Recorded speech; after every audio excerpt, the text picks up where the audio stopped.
భారత్ ప్రతీకార దాడులతో బెంబేలెత్తుతున్న పాకిస్తాన్కు మరో ఎదురుదెబ్బ తగిలింది. భారత సైనిక స్థావరాలే లక్ష్యంగా డ్రోన్లు, క్షిపణులతో దాడులకు యత్నించిన పాక్కు చుక్కెదురైంది. పాక్ దాడి యత్నాలను భారత్ తిప్పికొట్టింది.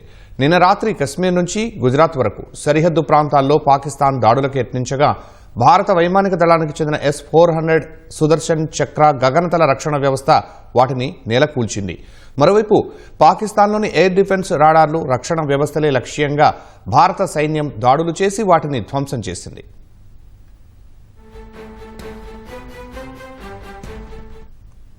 ఆపరేషన్ సింధూర్ తర్వాత భారత్పై డ్రోన్లు, క్షిపణి దాడులకు పాకిస్తాన్ యత్నించింది.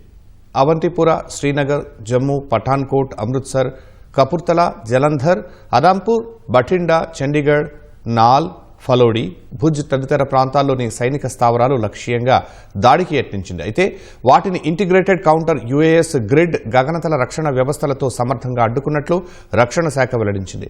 పాకిస్తాన్ దాడులకు రుజువుగా వీటి శకలాలను ఆయా ప్రాంతాల నుంచి సేకరిస్తున్నట్లు తెలిపింది. ఈ క్రమంలోనే భారత్ మళ్లీ ప్రతీకార దాడులకు దిగింది. పాకిస్తాన్లో వివిధ ప్రాంతాల్లో ఉన్న గగనతల రక్షణ రాడార్లు, వ్యవస్థలపై విరుచుకుపడి వాటిని ధ్వంసం చేసింది. లాహోర్లోని ఎయిర్ డిఫెన్స్ వ్యవస్థ ధ్వంసమైనట్లు భారత రక్షణ శాఖ వర్గాలు వెల్లడించాయి. మరోవైపు భారత్ జరిపిన డ్రోన్ దాడుల్లో 4 తమ సైనికులు గాయపడినట్టు పాకిస్తాన్ తెలిపింది.